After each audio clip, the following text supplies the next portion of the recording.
I be getting sidetracked sometimes. I'm like, you give me 15 minutes. I know. And I said I was going to be quick, but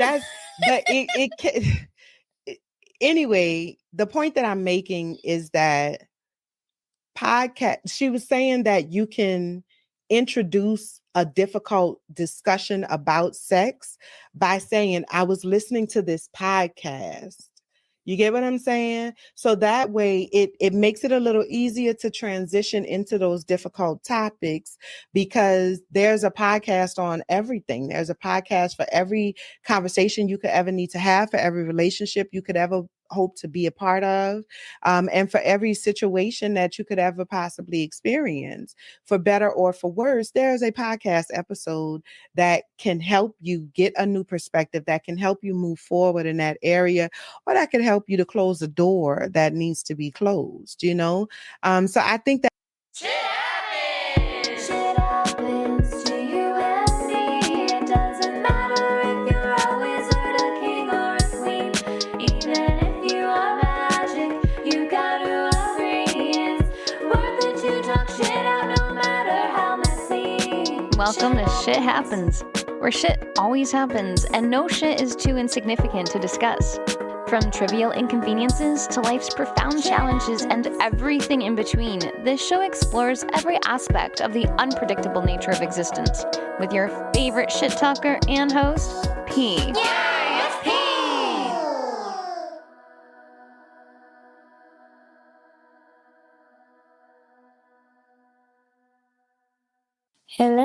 Hello, and we are back to another session of Shit Happens. It's actually supposed to be the last one, but my guest is not yet here, so I'm gonna be hopeful, and hopefully she's running late.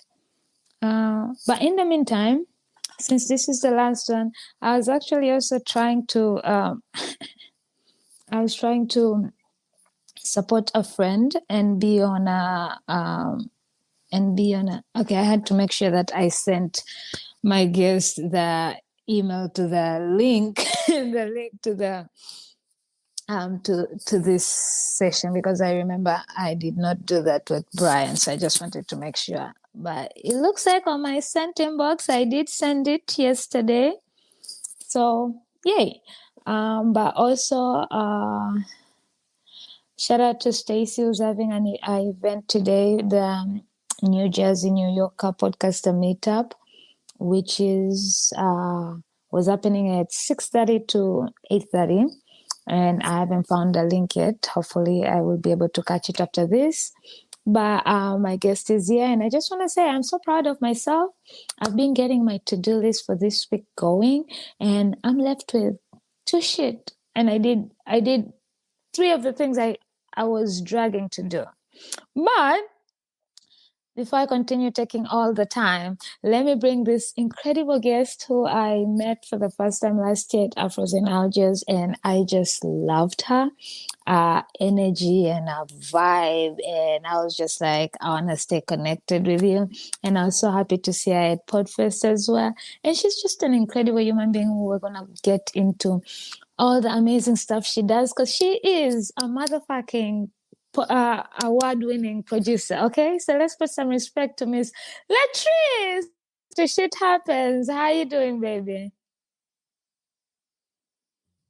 There we go. Hi. How you doing? I was about to take at this, like. Listen, I am so sorry for my tardy.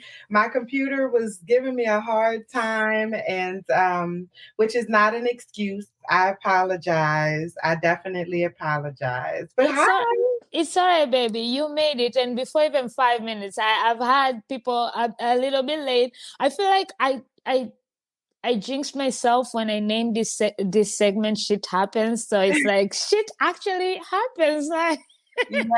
Yes. Shit always happens. It seems like if nothing else happens, shit is going to happen. Yeah. I swear. And that's the thing. I like whenever shit happens, like whether electronic or to do with mic and sound and Wi-Fi.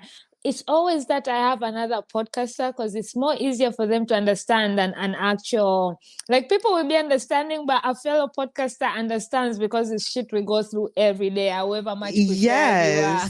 Yes. Like I think that's why I think it's so important to like have relationships and connections within the industry. Like as a podcaster, it's just certain things that only other podcasters are going to be able to understand, like it's just, I don't know, it's kind of like an unwritten kind of thing, where we get each other, even when like maybe like most of the outside world just does not. Exactly. So amen to us, amen to podcasters for understanding the struggles. And also, y'all, if you're not podcasters, just understand that the struggles are real when it comes to electronics.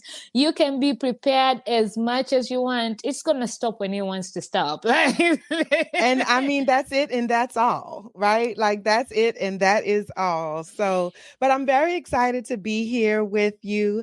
I'm very much looking forward to, whatever comes out of this conversation. So, because you and I haven't had a whole lot of time to just talk to each other, like it's always at an event. And so, and all up and up, never like, yeah. So I'm really looking forward to just, getting to know you a little bit better and having this conversation. And look at that, we're doing it live. I like that. Like, what's more personal than just putting your shit out in live? Yes.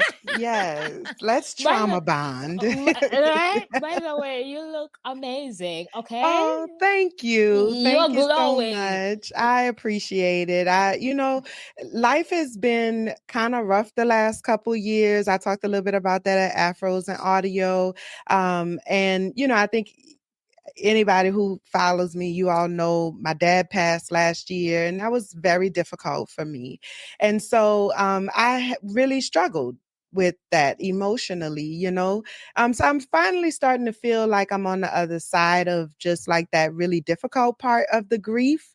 And I mean, I still miss my daddy, that's my daddy, but I'm not in the same headspace that I was. And so I'm really, happy for that. I'm very excited about that because, I'm getting an opportunity to finally, like, all of the ideas that I've had, things that I've been wanting to do that I just was too emotionally spent to even like make the effort. I feel like that energy has come back to me now. And I can finally execute on some of my goals. So I'm really excited about that. I love, I'm sorry about your dad, but I do remember your panel. And that's when I met you, and you were talking about collaboratives and how, shout out to Lisa, I believe, right? Yes, they were giving you grace and allowing you, and that's important, right? Because grief, right? Some people, it doesn't hit them straight up. Some people choose to dive into work to deal. Some people, I'm an emotional person. When I'm emotional, I'm sorry, I can't create. Like, there are people who say, my best things come when I'm emotional. Now my content creation comes best when I'm feeling good or I'm happy. That is a really good point that you make. Like, I'm the same way. Like, I think there's a lot of emphasis in our society that's, kind of like on this deranged genius kind of, like this, madman kind of mindset when it comes to creation, that for some reason we want our creators to be emotionally disturbed, and we want them to create from an emotionally disturbed place. And I'm just not that girl. Like, I do not function well when I am in emotional distress. And so it took me a really long time to realize that and to like understand that about myself. And then an even longer time to accept that, like the reality of that. And so like now I'm just in a headspace where I'm like, look, I ain't got time for all of that. I don't enjoy feeling that way. Like, so any people, any situations, anything that makes me feel and icky and just sad and depressed, and like consistently every time I engage with that thing, I feel this feeling of dread. I really just would rather not. And the thing that I think a lot of us miss is that I don't have to. Exactly my point. And I feel maybe that's why I was so drawn to you, because I am really an empath and an emotional person. Like, I carry things deep down in me. Like, I can't, and I tell people, when I create content while I'm emotionally drained, or when I'm not enjoying it, you can tell from my content, because I take my emotions with me in almost every shit, even like whatever emotion it is. So you can tell where I'm creating, what level of emotions I'm creating that stuff from. Yes. And that's why this is also my last shit happens. Shout out to you who is being my last one for a while, because Oh, I'm taking a break from social media, because I started being like, I felt the need to constantly create, because I'm on social media and I'm constantly seeing people. And now, because of also the things I'm going personally in my life, I'm feeling like social media is really draining me, because it's making me feel I should be where I know I should be, but I also know that in God's time, right? There's a reason I'm not there. But it's yes. putting me in that position where I'm starting to hate my life and hate everything. So I'm like, I need to step back. So I'm Yes, yes. like, So I I think what you're feeling and what you're like describing, well, first of all, thank you for sharing that with me. You know what I'm saying? Because I think you've given voice to something that a lot of people experience, but don't ever really, either they don't have the words to communicate it, like they don't really understand what it is. They don't really understand what is contributing to that feeling that they're having. Or they, they don't want to admit it, like they don't want to acknowledge it, because again, in our society and in our culture is this, Black excellence. hustle vibe on Yes, 24/7. You like guys. everybody don't have to be excellent at all times. And the reality is that you being who you are and taking care of yourself and giving yourself what you need, that is excellence. Like we need to start normalizing and prioritizing self-care. And I know that sounds very cliche, because self-care in over the last 10 to 15 years has really become like a trending topic, you know what I'm saying? But the reality is that saying no is self-care. Like that's not a trending topic. That is a truth. It's just a fact of the universe, is that taking care or saying no to things and being intentional about what you take on and what you don't take on, whether that be relationships or workload, all of those things, that is self-care. And I think it's one of those things that's a lot easier said than done. And I say that as a, recovering perfectionist. I'm in recovery. He ain't done with me yet. You know what I'm saying? I But mean, I'm at least you learning took the that. step. You took the step. They say the first step is admitting you have a problem. Yes, You there can't you do nothing go. about the problem until you acknowledge that it is a problem. But but for me personally, it has been quite a journey of being able to like admit that to myself and like acknowledge that, like, yes, I can do everything I think I can do, but also I need to be in control of how I do it, right? Like, or not Exactly. even need, but I get to be in control of how I do it. From the ideation part and thinking it through and the planning stages and all of that, because I need to be intentional as I'm planning so that I can be intentional as I'm executing. I say I still have a 9 to 5, and I joke with my coworkers all the time.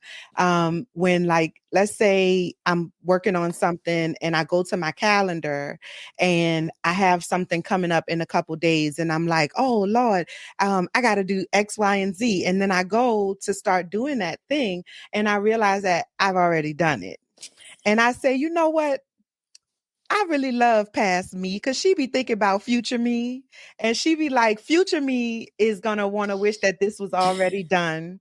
So future me is gonna be very grateful when she sees that, and future me is always grateful, and Amen. future me always says, "Thank you, past me. You my girl. I fucks with you for real." You know what I'm saying? Because it's that self-care can look like, it needs to start in the planning phase, right? You have to be realistic about what you can handle, what you can take on. One of my biggest lessons has been I've had to give myself be more realistic about timelines, right? Like, yes, I know how many hours it'll take me to get something done. And I do need to count those hours to make sure that, like, I'm aware of the amount of time it takes me to do things. But I also need to be aware of how much downtime it's going to require for me to produce at the quality and level that it needs to be produced at, for the amount of hours that it's going to take me to do that thing. Right. So if I calculate that a project is going to take me 10 hours, let's say I'm producing an episode, right? So just the production of the episode itself, the recording, the cutting, the script writing, all of that stuff, just that stuff is not even talking about the pre-production, but if just that stuff is going to take me 10 hours to do a single episode, I know that the most time that I can sit at my computer is going to be, maybe 2.5 to 3 hours at a time. And then I'm going to need at least 12 hours to recover from that. You get what I'm saying? Mm-hmm. So when I'm setting my timeline, I need to include my break. downtime. Yes. I need to include my downtime. So yes, it's only going to be 10 hours, but it's going to take me a week and a half. It's going to take me 2 weeks. It's going to take me 3 weeks because I also have this thing to do. And because I'm taking into consideration what other responsibilities I have, what other obligations I have. Realistically, how long is it going to take me to do this thing? And I like that you mentioned that, because most people don't calculate the time, the break they need from doing that shit. And that's why we get drawn. And I like that you brought that up, because even though I'm stepping away from social media, it isn't like I ain't going to be doing shit. No, it's like, I feel like I'm at that point where, because social media is drowning me to this, to constantly creating content, I feel like I'm slacking on the behind the scenes where I have so much shit and I've put a deadline to them, and April is right around the corner, and I was like, oh shoot, I ain't got where I'm supposed to be, so I want to be where you are, where I can thank my past me for where my future me is.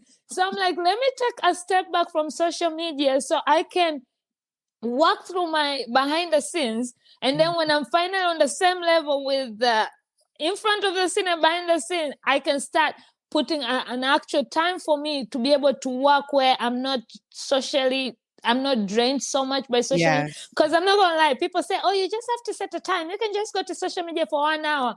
Clearly you don't know how social media works. Clearly you do not understand how social media works. Social media is designed to keep you sucked in, okay? Like, that is its literal purpose, is to get you to do as much screen time as possible. And they're very open and upfront about, like, they will tell you that their goal is to keep you tuned in for as long as humanly possible. It works. They're very good at it. There was a reason why it took me so long to open a TikTok, because I would see people constantly, they're like, oh, I'll be talking to people. I'm like, why are you awake at 1 a.m.? I'm here trying to do my podcast. And they're like, oh, I'm just swiping on TikTok. I'm like, oh, this is why I don't have TikTok. But now, because I run all my social media, so I have to, I'm on Threads, I'm on X, I'm on Facebook. So you go and post on one page, of course you get kind of into swiping. Then you remember, oh, I still have 5 more pages to go, or 5 more to go post, and by the time you come back from that, you're like, oh shit, let me go look at the comments, let me go look at the likes. Because now you got to respond to the comments, and you got to listen. I was literally just having this talk with this conversation with a friend of mine, like right before we started recording. Like, the social media is just, it's a lot, you know, and like for somebody like me, you know, I go back and forth about identifying myself as a private person, you know, because there, in a lot of ways, I am a very private person. Like, there's just certain aspects of my life that I feel like are just for me and the people who exist in my immediate orbit. You know what I'm saying? I just don't feel like every aspect of my life is for the world to see. Some things, I just want those things to be for me. And I'm the only one that has memories of those things. But I also understand the role that social media plays for someone like myself, who is, you know, a figure in a community, you know, that people know me, people like me, people want to see more of me, and people want to have that relationship with me, you know, and I get that as well. But it has been a serious struggle for me to try to find that balance between how much do I actually feel comfortable with sharing, how much can I give and not feel like I'm being depleted in the process, you know?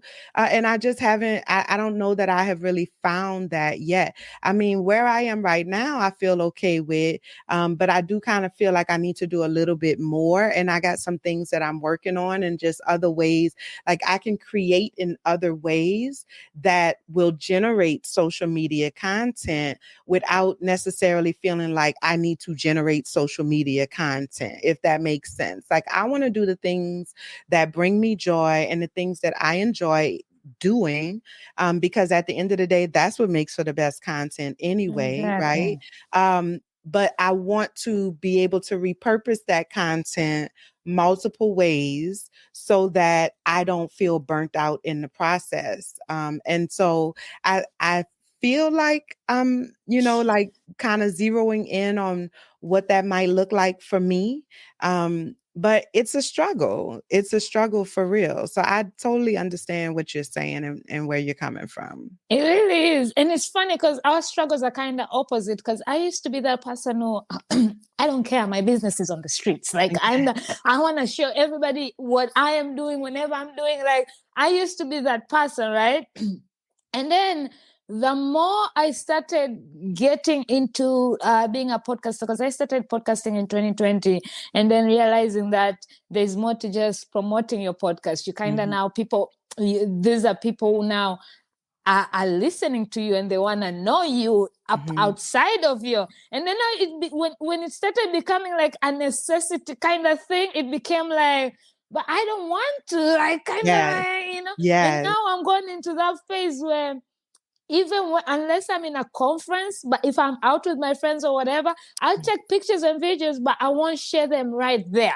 Like, it will take me a minute. Like, I was in Miami. Normally, I would have already posted when I was getting on a plane to when I had arrived, to every night. But there are people who might not even know I was in Miami, because I barely posted, and I would only repost if somebody posted me and tagged me. But now I'm in that phase where I kind of want to protect, like, be in the moment while I'm enjoying that, and not to take content, to take videos and pictures for, like, yes, in my head it's still, everything is content. You never know when you're gonna use it. But also it's like, not for right now. Right now I also want to enjoy the moment and just have these memories, and then share whatever I want to share later on, where we already, like, I'll be in my bed and sharing the things I want to share, because even if you end up pulling up, I ain't there. I already left. Like, I'm in my bed. And this also happened because somebody got shot after. Like, and it's a reality. Like, you know, you never know what's going on. But I remember, I actually remember the moment that I decided that, you know, social media might not be for me. You know, I'm from New Orleans, and so I I went away for college. So I came home for Mardi Gras one year. Where did you go to college, out of curiosity? So I did my undergrad at the University of Louisiana at Lafayette, go Cajuns. And then I did my graduate degree, my master's at Louisiana State University in Shreveport. We're the pilots. We're not the Tigers, we're the pilots. I can see you being a pilot and a tiger, you know? Yes. So yeah, and then I took some classes to get get licensed in the state of Florida. I took some additional classes at Nova Southeastern University. So where are you located now? I'm in South Florida. Okay. Yeah, I live in the Fort Lauderdale area. I was just gonna say, you said you was in Miami. I was like, girl, you should have called me. Yeah, but I only came to Florida on Lee's funeral, but I was literally in Miami. And that's the thing. I stopped telling people I was coming because the few people I was hitting up, they're like, where are you going to be, man? Oh, you're 4 hours. You're 5 hours. Like, Florida is too big for me. Like, like, you keep saying, oh, when you come to Florida, let me know. And then when I come, everybody's like, oh, you're 4 hours. Right, but they shouldn't have said Florida. They should have said where they at. So if you in South Florida, you let me know. Okay? Thank you for clarifying that. Yes. Palm Beach, Miami, Fort Lauderdale. I got you, girl. I got you. All right, now I know. But yes, I remember I came home and I went to the Mardi Gras parade, and so we at the parade. And I looked for some reason on Twitter. I'm not a big fan of Twitter, but at that time, like every now and then I go through these stints of where I try to like force myself to engage in social media. You know what I'm saying? Because it's just not, I just won't do it. And so I was checking the Twitter, and a friend of mine was posting, he was also at the parade. And he was posting literally every 5 to 10 seconds. That was me back in the days.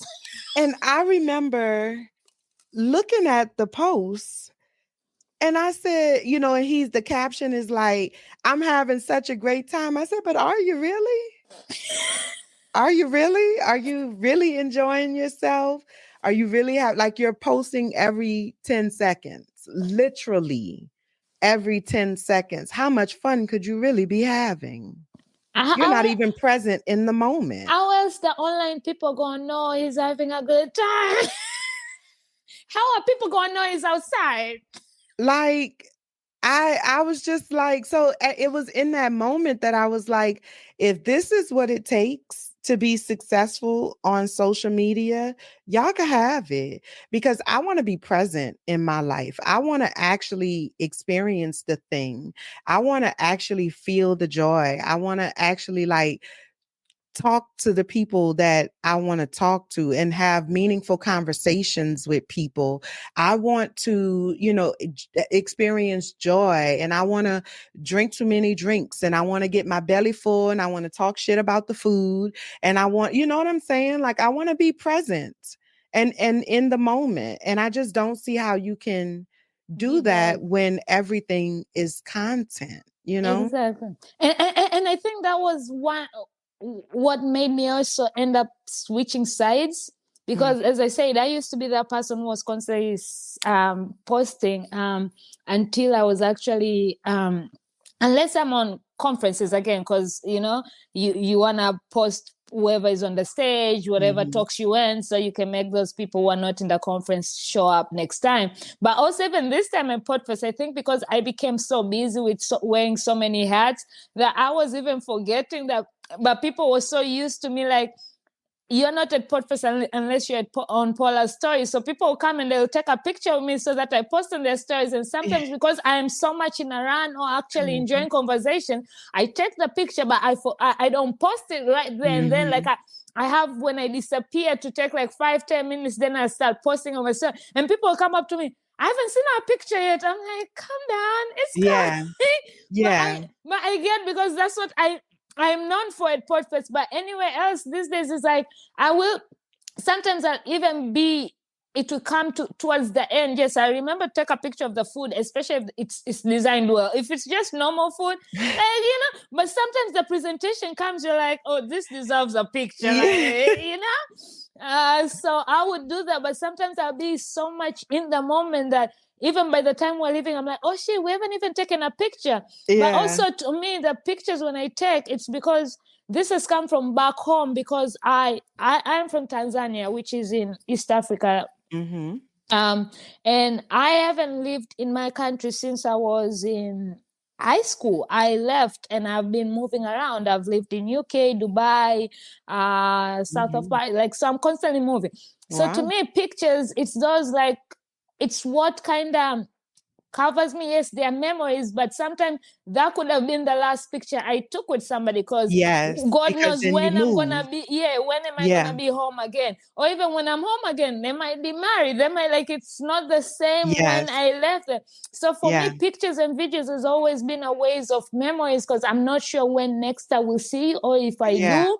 And sometimes even last time I went home, I hanged out with my friends and I didn't take pictures. And then when during COVID, I lost a lot of my friends, and I was trying to find pictures, and I was like, oh shit, the last time I went home, we really didn't take pictures. And that to me is sad, because I feel like when I do, because I am that person, my friends will even tell you, when you come to my house, even because this is just my new place, I frame pictures, I print pictures, I put them on the wall, I have albums. Even when I had a fire last year, one of the things I was so mad was about my albums, my pictures, and I'm the person who keeps letters and cards. I save them. Oh, wow. Because I'm like, some of these people, God knows when I will have a child. I'm 35. I do not have a child yet. And that's by choice, because I haven't found an amazing baby daddy. Whether we are married or not, I ain't about to have a child with just no random baby daddy, because I see all these baby daddy, baby mama dramas on the streets. No, I want a peaceful, whether we are together or not, I want somebody who I can co-parent with peacefully. And otherwise, I am good, baby. Yes. So I'm like, I don't know when I have my kids, when I'm telling them these stories, at least I want to have the pictures as well of the moment. Oh my God, this is when we did that. This, it goes with it. So I've learned to just now to take pictures without having the need to share. I have a ridiculous amount of photos in my phone, photos, videos, just the whole 9 yards. And a lot of times, I don't take a lot of photos and videos as compared to most people. I have one friend, and everything is a photo op, and I'm just like, girl. And my friends do that to me. She's like, take pictures, Latrice, and I'm like, we'll see. I'll let you know what happens. I can't make no promises. I'll let you know what happens. But I have, when I do take photos and videos and things like that, I have those things, and I'm always grateful to have those memories. But that's, like what you're saying, those are my memories. Those memories are for me. Yes. It's, I feel like the parts of myself that I do share with the world, those parts are well documented, So like I shared about that I was going to be on this show, this show itself, this recording is the documentation that I was here, and this is going to live on past either one of us. You know what I'm saying? Yes. And so it's like, this is the documentation that I was here. My legacy is it can't just be about what the world gets to see. You know what I'm saying? It also, that I want my legacy to also be something that only a handful of people can tell you about. You know what I'm saying? And that's amazing. And it's funny, because not funny, but it kind of is, because after COVID, because I was that a person who always wanted to have people around, constantly around people, who hated being alone, constantly jumping into relationships, because I hated being alone. But then after COVID, I had to learn to be by myself and to be my own best friend, and I'd gone through my breakup, and to really take the time to learn. Okay, all these relationships are not working. It can't always all be them. What am I also doing wrong? So I needed to really work on myself. And that's when I realized I also kind of like the private life. I've become this person who I'm really protective of my surroundings and my moments. Like I share them when I want to share them, and I'm learning that it's okay even if you share them 6 months down the line. It doesn't matter. You don't have to share them when it happens or when it's happening. You Like don't. there's no rule. And I'm a person who, like, even right now when I'm creating content, I'm finding my old pictures and using old pictures and old videos to create content. Nobody gives a fuck when it was made. Nobody at all. But Nobody one thing at I would all. say, my friends are very grateful. They used to hate that I would want pictures or take pictures of everything. But whenever I would make that video, because I'm very good at the content creating part, like when I sit down and start compiling the shit and making it, and they're like, oh my God, this is so beautiful. I'm so glad you made us take this picture. Or when they need pictures for certain things. Listen. But it's funny how much we have spent talking about this. But we're already 36 minutes in. I can't believe it. Listen, shit happens. You know? When you're having a good time, you're having a good time. Yes. Let's talk a little bit. Talk to us about Podmelanin, because I fucking love that name. And I'm like, oh my God. Yes. Sometimes I wish I would have gotten into this world a little bit earlier so I can steal other people's names. But, but it kind of suits you, you know? And sometimes people don't realize when they pick names or they start something, how that name actually ends up being their character or really was for them without knowing them. So before you tell us what Podmelanin is all about and everything, I want to know how did you come up with that name? Because I like knowing how people came up with the names of their businesses. And yeah, so I actually went through about 3 different names for my business.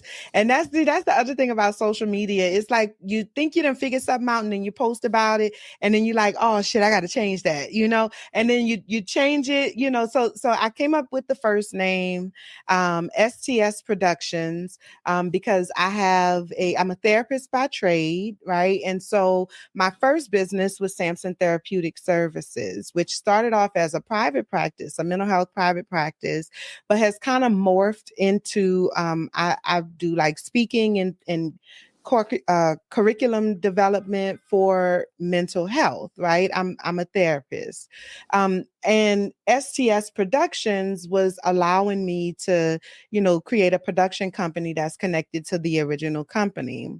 And so I ran with that name, got the logo made, everything like that. I filed with the state of Florida. And then when I went to file on the federal level, it kept rejecting it, but it wouldn't tell me why. And so when I got nominated for the Sonic Bloom Awards, well, I did get nominated, but that wasn't when we won. This is my communicator award here. Yes, thank you. When we won the communicator award on the webpage where they list all the winners, I went on there because obviously I want to see it, you know, in black and white. And there was a company on there called STS Productions for a different project.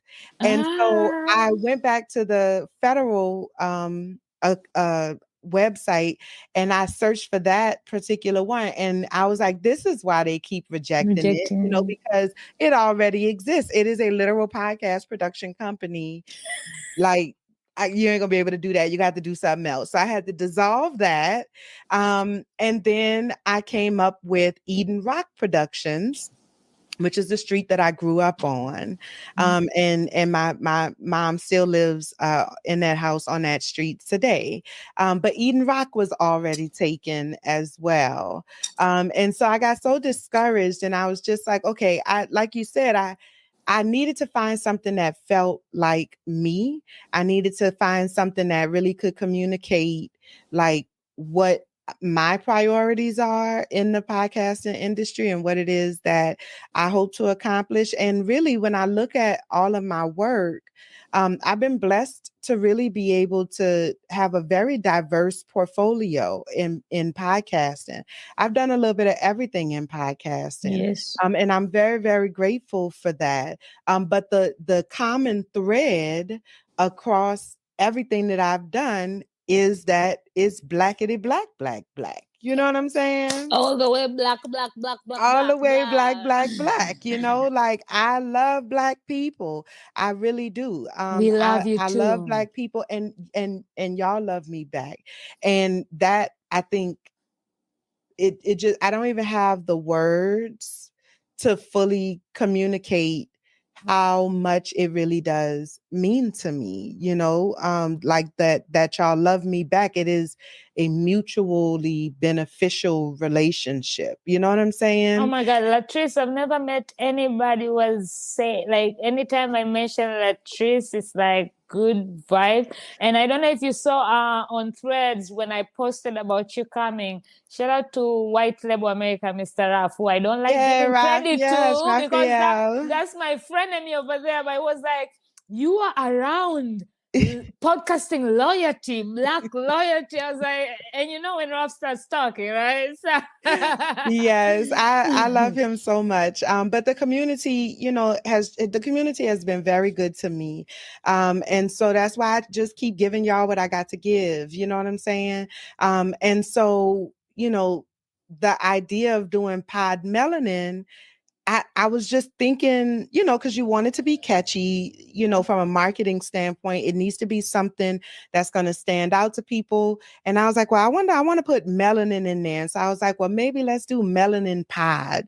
And I was like, no, you know, when I get a Google search, it's a lot of podcasts with the word melanin in it at the beginning of the show, like it's the first word, SEO, you know? yes. And so it's an SEO nightmare. And shout out to Akila Tompkins, because Akila was like, girl, don't do that, you know? So, and so I said, well, okay, like melanin pod or melanated pod, or like, you know, podcasters melanin or something like that. And then I was like, Podmelanin. Like literally, I was just sitting on the sofa and I actually was in the shower, is actually what I was doing.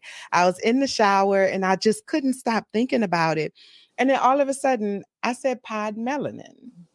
I was like, I think that's it. I think it's Podmelanin. So I did a Google search, and you know, I found that while there was like some variations, there was not anything that was exactly Podmelanin. So this time you did your research first. I did my research in advance.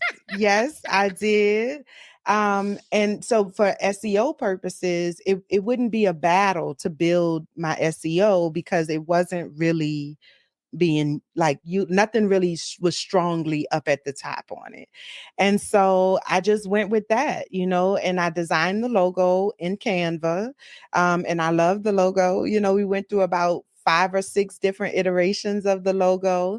My inner circle, I text Anna Deshawn and Nicole and I'm like, hey, what you think about this? Adele, Coleman, like I was like, which one you prefer, you know? And they helped me to narrow it down. And then I was like, okay, you know, this is the business.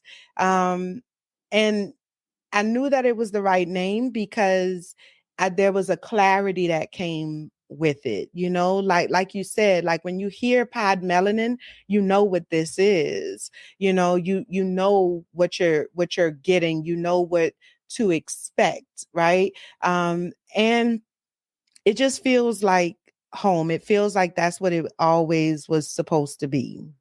Yeah. I love that. And shout out to friends who give constructive criticism because they want to see us win, and for us taking it in, because sometimes, you know, we grew up in that place where when you give somebody constructive criticism, you're a hater, right? You don't want to see me win. Why are you hating? No, we want to see you win. That's what we're telling you. Yeah. And also shout out to Anna Deshawn, because they just celebrated their 11-year anniversary, if I'm not mistaken. 7 years. Shit. 7 years married. 7, yes. I just saw that on social media. Was it today or yesterday? One of the days. But I think yesterday. I think it was yesterday. And even that has been such a blessing. Like the relationships that I've made in this industry have just been amazing, you know, because through Anna, I've met Anna's wife, and she and I have our own relationship. She just styled me that photo, my new headshot, my brand new headshot. Yes. She styled me for that photo shoot. She's a stylist. She has her own company, the Kea Collection. She does sunglasses, earrings, all kind of stuff. And actually I didn't have time because I was running late, but I was going to put my earrings on. I just ain't had time. But these are Kea Collection earrings. Okay. They are Nice. super cute. KeaCollections.com. Okay. But anyway, but like Kea has come into my life and kind of expanded my world and has been a great friend to me, you know. So it's this world for me, podcasting is self-care as well. And that's what I love that you say that, because I started my podcast in 2020 because of my depression. And I literally, the first time I spoke at Podfest, even my last case study I did, my TEDx, my Pechakucha I did this year, was how podcasting saved my mental health.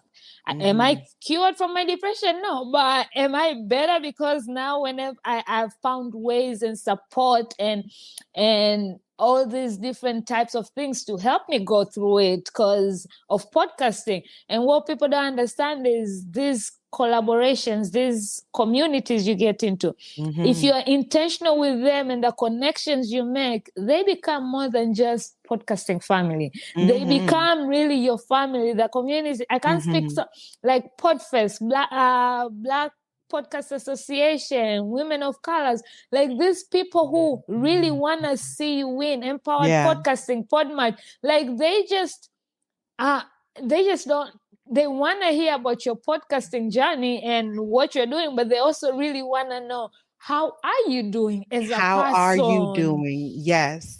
Which most it's a businesses great I haven't community. seen. Yeah, which most places, whether you go to the book clubs or the actors or those people who are always trying to compete, but here people want to collaborate, people want to help you, people want to know you're doing well, people advise you to take a fucking break when you see Yes.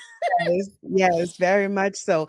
And it is important to have those connections, you know, like, and not only just to make yourself a better creator, you know, a better podcaster, a better producer, a better sound engineer, like whatever your thing is, it makes you better at that thing.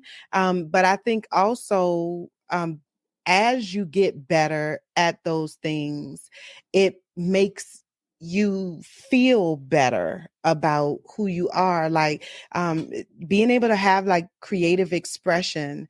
And like for me, I think one of the things that has been extremely healing about podcasting, when it comes specifically to like creative expression, is really being able to test the limits of what I can do. You know, like my first podcast was Unicorns Talk Podcast. And I always say that's the podcast where I learned how to be a podcaster, right? Everybody, you know, it's my first baby, right? I had a Logitech headset, okay, that I went down to the Walmart. Really, I was on a military base at the time, so I got it at the NEX. And I made it happen. And that just kind of opened me up to this world.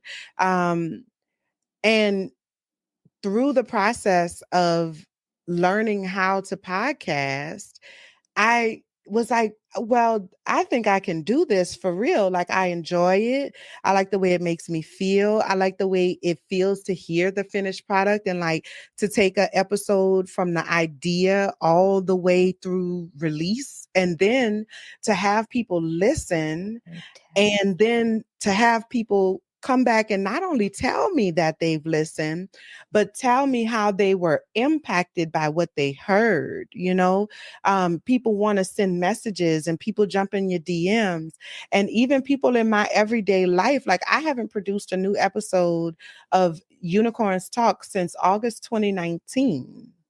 Right? August 2019 was the last episode that I produced of Unicorns Talk podcast and released. And people still listen. People still, like, I had someone that exists in my world, in my mental health world. She started listening and she texted me. She was like, I'm on episode 33. She was like, I started at episode 1. I'm now on episode 33. And girl, you didn't have to read me like that. You know what I'm saying? Like, or like I'm on the Erica Badu episode, you know, the Hoatian 101 episode is really what it was. It's Issa Rae episode, actually, Insecure. Yes. And she was like, I got some more, you know, I could add to this conversation. I thought of some more while I was listening. Like, people really still engaging with the content, you know, even though there's been nothing new. So I decided to relaunch that podcast because you know, at its core, thank you, at its core, the world is demanding it. Yeah, I think so. But at its core, Unicorns Talk podcast helped me get through a very difficult period in my personal life, you know, and every now and then you will hear me talk about it. I very distinctly remember there was one episode I did my outline and everything. I did the script and all of that, which I don't really do scripts, but I did my outline and I sat down to record it, but I had so much going on in my personal life that I just was like, you know what? I had something planned for y'all today, but I'm just going to say what I need to say today because this is where I am. I'm in this headspace and y'all just going to have to bear with me. And I just talked about what I was dealing with and what I was thinking and what I was feeling about whatever. I don't remember what the exact topic was, but you know, like it was a huge part of my own personal healing journey. And I feel like I'm in a space right now where I'm also going through a healing journey. It's a very different, like I'm healing from grief. I'm grieving multiple situations and relationships and people in my life right now. You know, some that have passed on, like my dad, and some that are still physically here, but I'm come to the realization that I have to let go of those relationships. Right. And so God, we it's a need to loss talk after nonetheless. this. Yeah, it's a loss. And I need to grieve those losses. And so I've decided, and at the same time, like I've discovered podcasting in a way that I never really experienced it before. And like I have skill sets now that I didn't have then. And I have relationships now that I didn't have. Like I'm a seasoned podcaster now versus you know, an indie startup hobbyist podcaster when I first started it. And so I'm interested to see what Unicorns Talk podcast would look like now that I'm a seasoned podcaster. And so I decided to bring it back. I'm kind of rebranding it. It's still the same premise, but it's a little different at the same time. And I'm excited to, you know, just to offer up what I have to give at this phase in my life. I'm excited for you, and rebrand is always important, and I can't wait to check it out. And there's things you say there where I can relate, right? The thing I can't, like these days, half of the people who are in my life who I talk more to are people who I've met through my podcasting world, compared like, to for my real? own family and friends. Yes. Like those are the people, and we don't just talk about.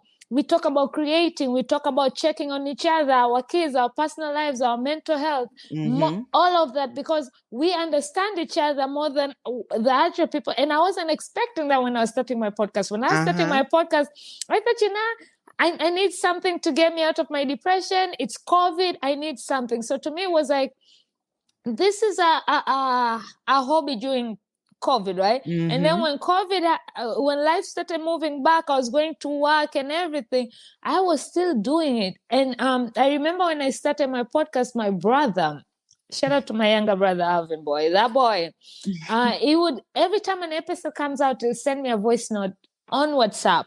I would always look at his message and be like, not right now. I need to be on mental space, because he'll be telling me what I did wrong, what I should do right, what I should change. And the voicemail started to be 2 hours, and then 1:45, and then 1:30, and then one day there was no voicemail. I was like, yo, you didn't listen to the episode? I was like, no, I did, and I liked it. I'm like, no voicemail. I was like, you're finally doing everything. There's nothing more again. So to me, to see that progress, and even one time he reached out to me and was like, you know how you used to stay up late at night for like 6 hours, not sleeping, and you still gotta go to work because I work retail, editing, making sure an episode comes out in perfection, because I self-taught. I taught myself. I woke up, Me let's do a too. podcast, Yes. and Googled everything and And went with figured it out. Yes. Yes. And that's why I don't want to take away, because some people are like, oh, once you get there, remove your old episodes. I'm like, no, let people see from where I started to where I am right now, because it's not, I didn't get here to where I am because of So I was like, I went from spending 6 hours to editing to actually being on a bus going to work on my Anchor app, editing it in 30 minutes. That's how good I got. I didn't like doing videos. I started doing videos. And then I was like, screw videos, let's do lives. But it really does give you that courage that, like, you think you can't do certain things, or you assume you can't do because you're not on that level, but you have it in you. I used to enjoy content creators and say, oh my God, that must be so easy. All you gotta do is shoot video, create videos, put them up, and you get to travel and live this. Until I started creating videos, and like, I'm officially a content creator, and I don't really see how I was feeling those content creators being like. I mean, there are levels to content creators, because there's definitely levels. Once you start making the money, all you gotta do is show up, and you have people just doing because you have people that can do it for you, but the reality is that most of us are not there. Exactly. And so we're trying to keep up with, it's not a realistic thing, and even like where I am, like, I do recognize that I need to post more. Because I'll go 2 weeks without posting nothing.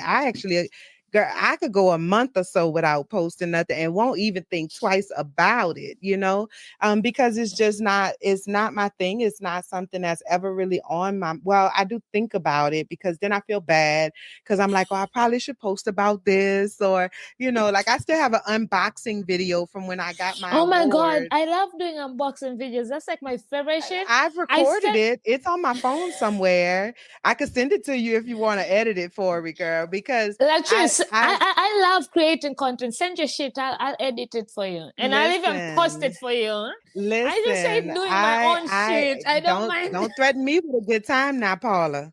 Listen. I'm telling you, bring it. Listen, we do have to talk. Not tonight, because I got another thing after this, but we're going to talk. But what I have realized, in all seriousness, what I have come to realize and just allow to be true for myself is that my measure of success looks different than most people's measurement of success.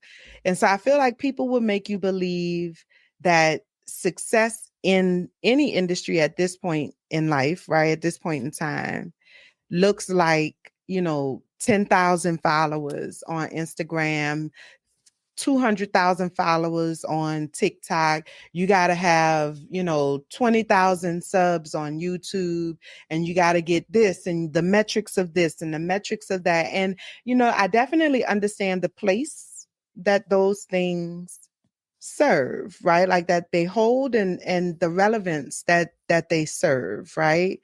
But that is not how I determine success.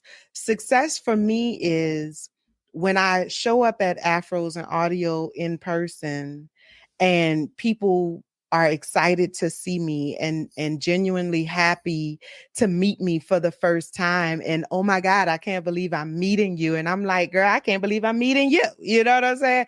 Like when someone that I look up to also looks up to me, that's a mind-blowing kind of experience. And I've been blessed to have that experience. And that is what success looks like for me. It is the mark and the impact that I have left on people's lives. And I know that regardless of if I have 1,600 followers, which I think I have like 1,600 followers right now on Instagram, that is a good number for me. I feel like I'm okay with that number. But, for business and branding, you want the number to be higher. I get that as well. So I don't feel let me correct that. I have felt that pressure, and literally like in the last 2 months or so, I'm choosing to relieve myself of that pressure. You know, I'm choosing to let that go, because I know that my people are out there, and I know that I'm connected to my people, and I'm leaning more into what works for me and what feels right for me, which is meeting people in person live. I enjoy the energy of people, and I enjoy being in a room, and like it's just something about that in-person energy exchange. So true. So true. You just can't beat it. And so I said, you know, I'm going to stop trying to force something that is needing to be forced, and just lean into the things that come more naturally. So I've been planning some in-person events, you know, a couple of pop-up events, and things like that, which is, you know, I have a plan for the next 2 to 3 years of like how I I hope want to roll Atlanta this is out. on your list, because we briefly talked about this at Afros. We need to put Atlanta on that list. Yes, Of your... Atlanta is on my list. Everybody's like, is so and so on the list? Is this one? And I'm like, I listen, mean, we all if want a y'all piece can of find me the funding for it, Latrice. I could put all of y'all on there. Okay, I could put all of y'all on there. I would love. I want to go everywhere. I want to see all the faces. I want to be there. I want to come see y'all. But also, you know, But we'll budget travel to is where you are. non-existent. We'll travel Okay. to closer to where you come, even Yeah, if it's... and that's what I'm, you know, so I've kind of come up with a plan for myself to kind of start where I am. I need to start where I am, and then kind of grow it out and build it out as I can. And like I said earlier, I just feel like I'm finally in a headspace to, because I've been planning this for 2 to 3 years now. Like I wanted to get started last year, and then my dad passed, and that just kind of went out the window. And so I'm finally in a space where I am beginning to execute on these plans. Hallelujah. Yes. Amen. And it just feels really good. I'm very happy to be in this space, you know.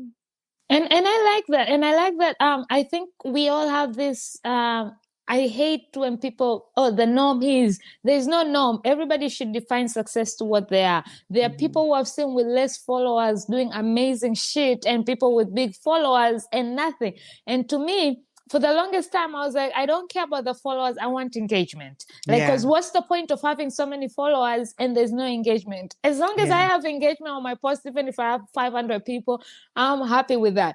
I remember even on Threads when I went and people were like, oh, follow me if you're this, I follow you back. And I actually posted something and I said, for all those asking about this follow back, after you follow back, what's the next step? Are you collaborating? What are we working doing together?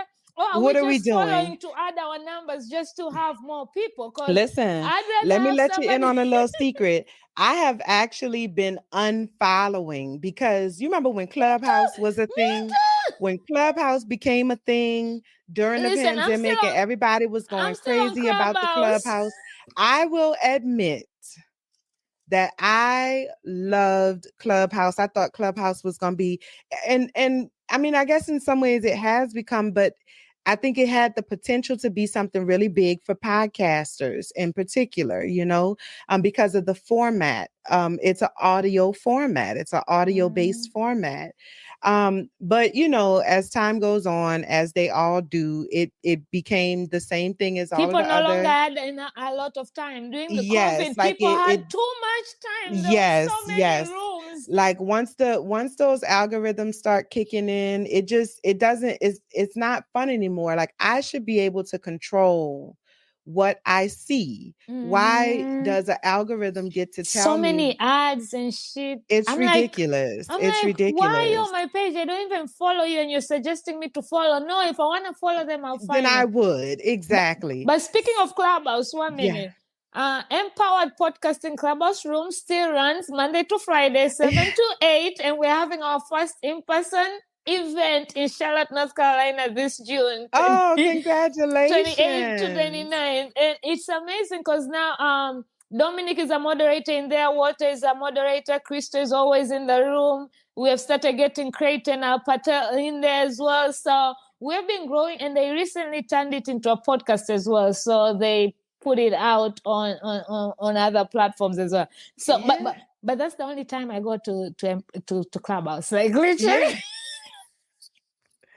I might have to revisit Clubhouse. I don't know. I'm gonna give it another chance. Come to our rooms Monday to Friday, 7 to 8. It's all about podcasting. We have different topics and we bring guests. Actually, we should bring you as a guest. Yes, I'll talk to Mark I would about love to be a that. guest. Yes, I would definitely Actually, do that. before I know you said you have something else, and it's funny because this conversation went so quick that even half of the shit I was gonna ask, I haven't asked. How much more time do I have with you? How much more time do you have to spare for me before? So that way I can do like maybe another 10 or 15 minutes. All right. I'll find. You want to do like a rapid fire? Let's go. Oh, but you had something to say first. Go ahead and say what you were gonna say before I do my I rapid was just fire. gonna say I don't know, girl. I didn't forget. That's all right. Okay, let me go to my question. As a mental health counselor, first of all, I'm very curious how you got into being a dual licensed mental health and becoming a therapist. And then as a mental health counselor, how have you seen podcasting being utilized as a tool for mental wellness and healing, which is amazing that I had this question because we kind of dived in a little bit. Yes. You see, I'm telling you, I was focused on this shit. There we go. So, how I became a therapist. The long story short is that I kind of feel like I didn't choose therapy. Therapy chose me. I just literally kind of fell into it. At freshman orientation, I came across psychology as a major, and I had never even considered it before. I really knew what it was. And I read the description and I was like, that's very interesting. It's, the study of human behavior. And I've always been a people watcher. I've always been interested and really just fascinated by human beings. There's so many different types of human beings in this world. It is mind-boggling to me, the reality that that in the history of the universe, since the beginning of time, no matter when you think that is, there has never been another you and will never be another you. Amen. Ever. That's just absolutely fascinating to me. And so I don't know that I could have done anything else or could have been anything else. It just was where I was supposed to be. And so when it comes to mental health in podcasting, I think that there's a lot of transferable skills there. A lot of therapy is storytelling. The stories that we tell ourselves really are at the root of a lot of the issues that we experience as humans. And so what we as therapists really do is, first and foremost, create a safe space for you to be able to tell your story, right? Which is what a good podcaster does. Mm-hmm. And then actually listen to your story, which is also what a great podcaster does. But then also maybe give you a different perspective on the story that you've told yourself, right? Which I think great podcasts also do, and so there's so many similarities there that it just was a natural progression. I think that podcasting as an art form has been extremely helpful to the overall, reducing stigma around the idea of mental health. Like it has made mental health conversations just a part of everyday dialect. And it's just something that is not so taboo to have a conversation, because it ain't nothing to start you could hear any day of the week, you could hear somebody start a conversation, say, I listened to this podcast and they said such and such and such and such and such, right? I was watching Diary of a CEO podcast on YouTube the other day, and it was a sexologist was his guest, and she was talking about like all of these myths around orgasm and intimacy and things like that, like really looking at it from like a mental health perspective, so not salacious, but like really let's take a look at what's going on in our minds when it comes to sex and intimacy. And she, so anyway, I be getting sidetracked sometimes. Girl. I'm like, you gave me 15 minutes. I know. And I said I was going to be quick, but anyway, the point that I'm making is that she was saying that you can introduce a difficult discussion about sex by saying, I was listening to this podcast. You get what I'm saying? So that way it makes it a little easier to transition into those difficult topics, because there's a podcast on everything. There's a podcast for every conversation you could ever need to have, for every relationship you could ever hope to be a part of, and for every situation that you could ever possibly experience, for better or for worse. There's a podcast episode that can help you get a new perspective, that can help you move forward in that area, or that can help you to close a door that needs to be closed, So I think that podcasting is a great tool for mental health. And I think it has been, I like to call it the great equalizer, because it makes this information available to people that might not otherwise have access to that information. And that's so true, because I remember back in the days you have to refer to movies or series, but lately the movies and series feels like a repetition just in a newer generation, but everything seems compared to a podcast. And I remember on my podcast Talk Shit with Pib, I've had accidental swingers, and anybody who has been at Podfest, who these are. And literally, they started having the talk about the opening up their marriage because of a podcast the husband was constantly listening on his drive to and from work. I was like, I'm listening to this podcast, baby. So what do you think? Which I love. Also, it's funny that some of the questions we kind of already discussed. Like I was going to ask importance of authentic connections and community building, but we kind of talked about that, how those connections become more than just normal connections and family. So I'm not going to ask the question, but I'm going to ask a question on something that you actually also do. You curate immersive live events and shows. So what inspired you to create immersive live events and shows for podcasters and brands to connect with their audiences? Yeah. So what inspires me now is just what I said earlier, is that I'm just fascinated by human beings. And I believe that because of my background as a therapist, I understand humans, I think, a little bit differently than the average producer. You know what I'm saying? And so it brings me joy to be in a position to bring joy to the lives of other people. What inspired me to get into it in general terms, like in a really practical kind of way, is that I was asked to. It's wild. I started working with Afros and audio during the pandemic. I was supposed to be a speaker, and then when the pandemic happened, Talib sent out an email asking who knew how to do virtual. And at that point, I was doing 3 to 4 live streams a week. And so I knew how to do virtual, and so I responded and I was like, I do. And then, the rest is history. From that point on, I was a part of the Afros and Audio family. And then while I was at Afros and Audio, before I left Afros and Audio, I came into contact with Lisa Woolfolk with the Stitch Please podcast. And Lisa I love Lisa. Lisa is one of the most interesting people I've ever met in my life. And that's that's a big thing for me, because I literally meet people for a living. So, there's that, you know what I'm saying? But Lisa is hands down one of the most interesting people I have ever met in my life. I love Lisa. And Lisa had reached out to me after some of the work that she saw that I did with Afros and Audio.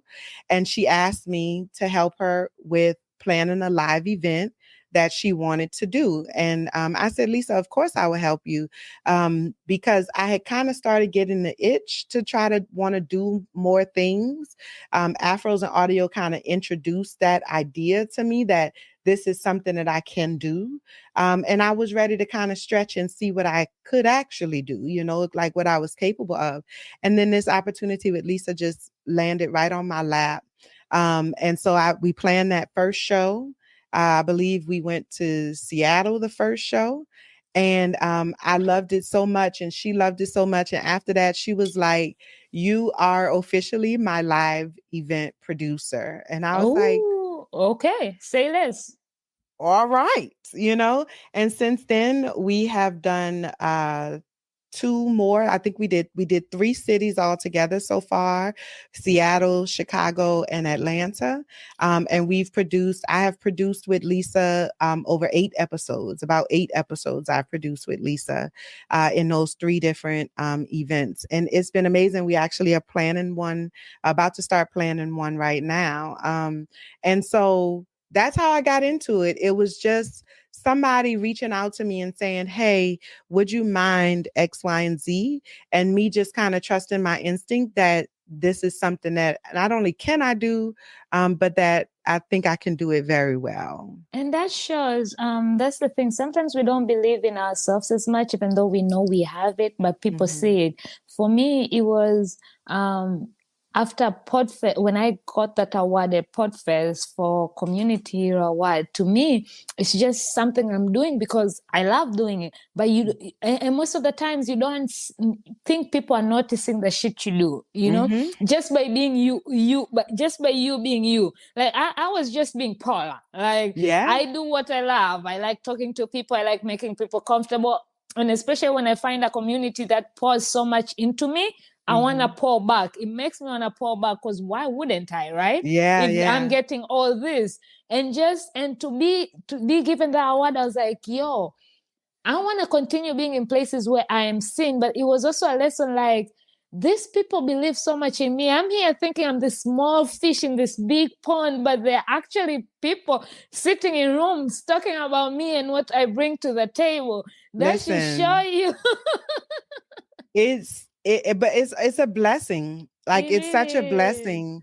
I think it's one thing for people to support you by way of I'll give her a little download, I'll listen to her stuff every now and then. Like I was talking with one of my friends earlier about like Black movies and stuff. And I'm like, even if it's a movie that I'm not really interested in seeing, I'm probably going to go see it at the movie theater. I hate movie theaters. Numbers. Yes, just to add the numbers, because like we have to support Black. You know what I'm saying? Like brotherly love of Kiki Palmer and Didi. I still will never forget that movie. I was like, yeah, not brotherly love. She was so specific. I remember till today that movie. I was like, it's only because you're Black. Specific, but yeah, like whatever that is for you. But at the same time, like it's one of those things where for people to come to you and offer an opportunity support you by saying by like pouring into you, yes, I need you to support my projects because I'm trying to grow something and I'm trying to build something and I'm trying to do something for the community. But more so than anything, I need you to support me. Because it becomes a cycle. I feed off of that energy. And there's times when I don't feel like I'm as good as y'all think I am. There's times that I don't feel like I can get the thing accomplished, or I want so badly to give y'all something that's great and worthwhile that it can feel like a heavy task at times, because I care about what impact is my work going to have on the community, on y'all, on the people who love me and support me, because y'all give me so much. So I just true. want to do my best to try to give that back to you in the work, and I can feel a little heavy sometimes. And so when you show up and you say, girl, I love you so much, you are so amazing, and I just appreciate you for this, that, and the other. Or when you show up and you say, like, somebody asked me for my autograph once, and I was just like, me, girl? You want my autograph? What you talking about, girl? And she was like, yes. Like, I was like, okay. Like, it was, I could not even believe it. Like, that was, it reminds me, like, the community got my back. Y'all believe that I can do the things that I'm setting out to do. Y'all believe that whatever you get from me is going to be the best that I have to give. And y'all give me grace when I need grace. And so that level of support is just, it's beautiful. It's a beautiful thing. And undescribable. And I want your autograph too. And it's funny because I've already met you twice, but and I have a picture, but who wouldn't want your autograph, right, Latrice? But also saying that, right? I remember last year when I went to Podfest, it was my second one, and I was still feeling kind of newish, but not newish. And I went to the expo hall, and I was talking to one booth, and as I introduced myself, the guy from the next booth came over and was like, wait, you're Talk Shit Whippy? I was like, yeah, why? Because now I'm starting to be scared. Like, it's somebody, because he's like, oh my God, I've been meaning to meet you. I've been wanting to meet you. You're so cool. And I'm like, huh? Yeah. And to me, that was like, wait, I'm new here. How do people even know about me? Like, what do you mean? So those things do brings this loveness. Like yesterday, on Saturday, I interviewed this girl, Rebecca, widower. And then yesterday she sent me a voicemail on Instagram. She was like, yo, my mom was listening to us on our pod while we were live, but the entire night I kept on walking next to her room and she has been listening to all your other shit. Oh, she's officially a fan. She loves you. So I sent her a voice note today and it was so beautiful. She got so excited. She's like, I'm out of words. I can't believe you sent me a voice. Yeah. But to hear people actually love your shit and go back, even Buzzsprout, I haven't produced an episode for Talk Shit with P since before Christmas last year. Mm-hmm. These 2 weeks, my downloads have been going out of the roof. I'm getting emails of 300 downloads, 400. And there's one person, because now, shout out to Buzzsprout and their app that they finally gave us, because now you can look at it nicely. And there's one person, I feel like I have a new fan who went and listened from the trailer, because from that trailer to my latest episode, I've gotten one. So I know this person literally went and listened to every. And I'm like, I must be keeping you entertained if you have to listen to all, because my episodes are kind of all different and shit, but you literally listen. So to me, it's like there are people out there who are literally wanting to hear from you. And that shit, and I know one day if I meet her, she'll be like, I'll be the one, because I talked about it and I said, yo, if you're the one, please let me know, because I really want to send you some swag or something. Yes. That means a lot to me, right? Yes. But it's just amazing like that. But I don't want to keep you any longer. I know you gotta go. So as we end this today, because I'm definitely gonna have you back, because clearly we still have a lot to talk, but I also have your number now. And funny enough, Latrice always responds to my messages after midnight, and I'm always also awake, and she'll be like, it's been a long day, but she's texting me at 1-2 a.m. I'm like, go because sleep. I just be like, I turn off my notifications. I do not get notifications from I'm any on no social media disturb app. throughout. Me neither. Yes, like none of my social media apps, I do not get notifications. So I don't even know that a message has been sent until I go on the app, right? So that's first and foremost. And usually I'm not even getting on the app until late at night, once everything is calmed down. But let me tell you that we talked about self-care, and I guess this is a perfect way to kind of wrap this all up. I think, the world that we live in today, it makes us feel like we have to constantly be going. And if you not, if you want to be a bad bitch, then you got to do this and I'm like, bitch, I'm tired. I'm a bad bitch, but I'm gonna go sleep. Fuck Look, I'm a y'all. bad bitch on this sofa. Okay. I'm a bad bitch on this sofa sometimes. And it's not that I don't want to go out. It's just that my everyday life is an adventure. I always have things that I'm doing. I always have places that I'm going. People enjoy talking to me. I enjoy talking to people. So like when I leave the house, I'm talking, I'm engaged the entire time until I get back home. And so that when I do get home, that is my time to just kind of relax and be quiet. And I try not to bring social media into that until I got my stepdaughter, my baby. That's my baby. She live in Jamaica. And so I gotta, she wants her attention every day. And she wants her bedtime stories, you know what I'm saying? And stuff like that. So after I do what I need to do to be present for the people in my real life, then I shift over and I say, okay, now what do I need to do? All right, I got to make sure I send this email because I was supposed to send it last week. And I told that girl I was going to send this email and I ain't sent it yet. And I don't want to be that person. So I'm going to hunker down and do this right now. I'm going to respond to this message. I'm going to do this because this is the time that I have available to do that. And I'm okay with that. But it's funny, whenever you respond, like however late, it's like I sit right there because I'm also awake. I'm like, because I don't even check emails like that. I hate emails. I don't check emails. My WhatsApp is always on mute because all my family is on there. They're annoying. Right. And I love them. My phone call itself, unless you're saved, you're still on silent. But if no number I don't have, it goes straight to voicemail.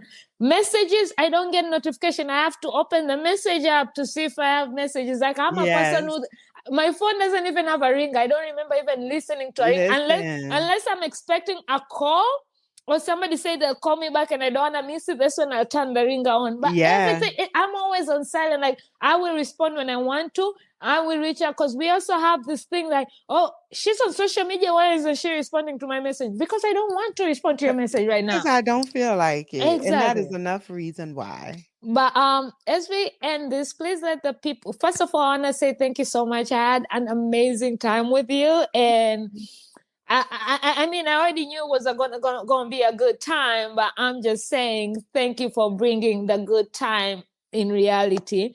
So as we end this, let the people know where they can find you. If there's anything you have coming up that you need support, that they can support or show up for. If there's anything you need us to know that you're working on, future plans, let us know.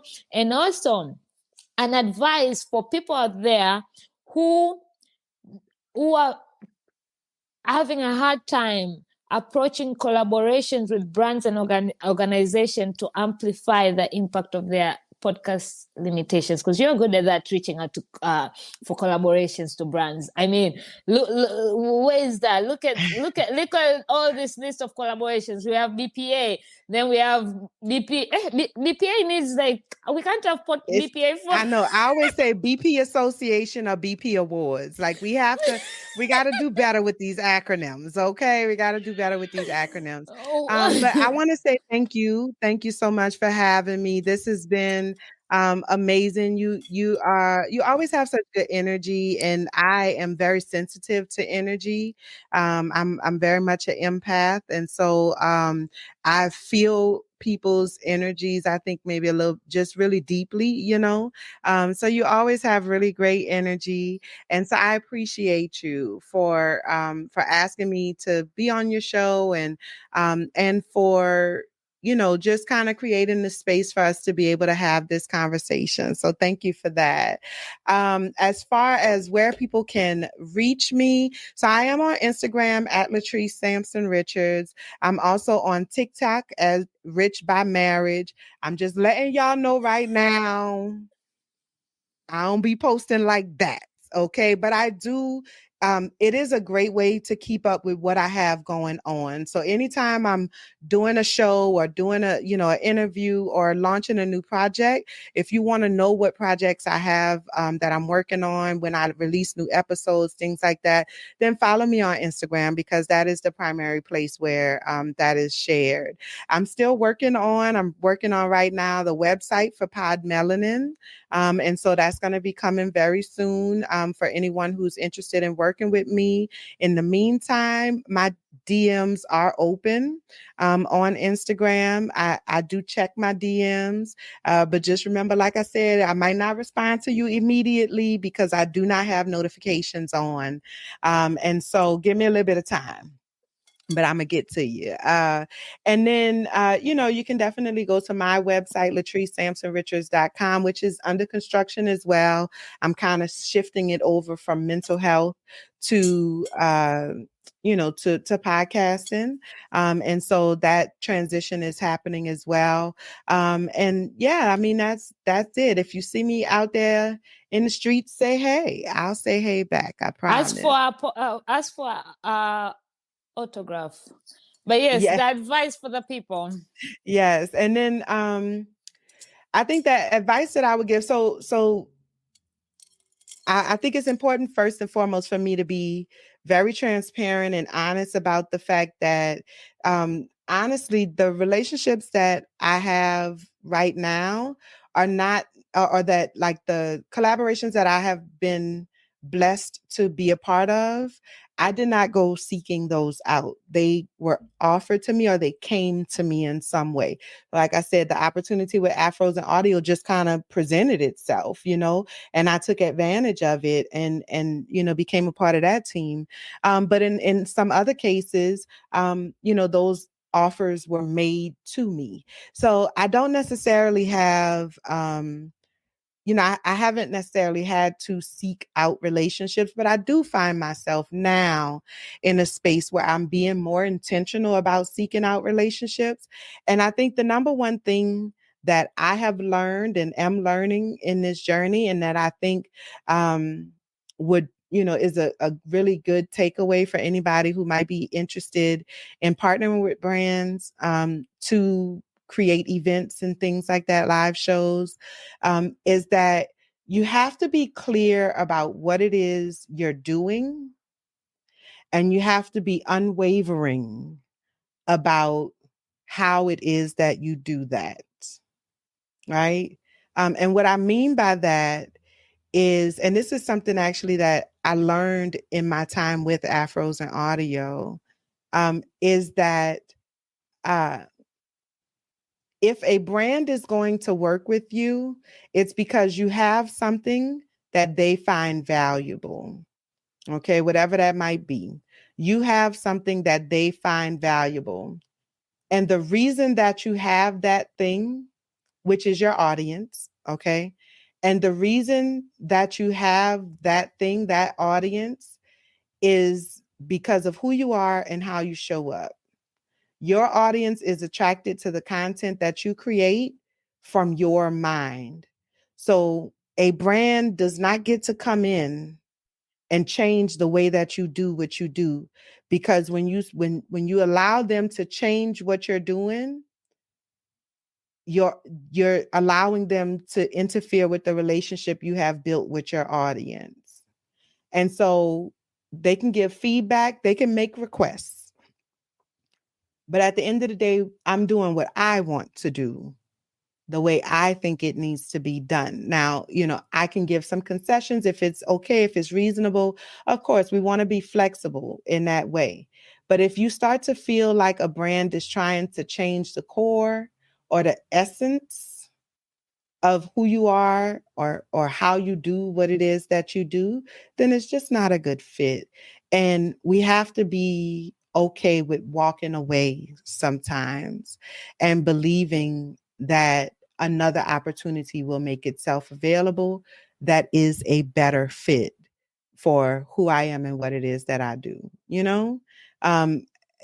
I remember I used to do military counseling, and this older white guy told me one time, most gangster shit anybody ever told me before in my life, I swear to God. But it turned out to be very true. I didn't fully understand it at the time, but I understand it now. Scared money can't make money. Scared money can't make money. At the end of the day, if you are taking jobs because you're scared not to, you're never going to get to a place that's sustainable. You have to be intentional about building a brand that feels good to your spirit, because that's the only way it's going to be sustainable. You might have some success early on, but it's not going to last because it's not authentic, and it's hard to play a character 24/7. Amen. So true. Not all money is good money. And something Dominic today reposted of his older self when he said, shout out to Facebook and these memories. Something about sometimes we ask for opportunities, and then when the opportunities come, we forget what it comes with it. Just like money. We ask for this money, but what does it come with? If you have to sell your soul, then quit while you're ahead, because it ain't gonna stop. And sometimes we think that, oh, it's just gonna be this once, baby. Once it's just once, it's never this once. You should look at the people who join the gangs and shit. It's never this once. It's never one job. It's a forever thing. And once you sell your soul, you sell your soul, baby. Absolutely. But thank you so much. Thank you for all those who are live with us and engaging. For those who are gonna watch later on, thank you for hanging out with Shit Happens. This is Shit Happens, where shit always happens, with the one and only award-winning producer, Miss Latrice. Thank you for joining us today. Thank you have a so great much. day, baby. You too. Shit happens. Thank you for tuning in to Shit Happens, an integral segment of the innovative platform Talk Shit with Pete. If you enjoyed today's episode, make sure to hit subscribe and leave a review. You can find Shit Happens on YouTube at Talk Shit with Pete. If this served, share with friends or family who can relate. Remember, we all face challenges, but it's how we push past them that defines us. So until next time, keep pushing forward. And remember, shit may happen, but so does growth. And you got this.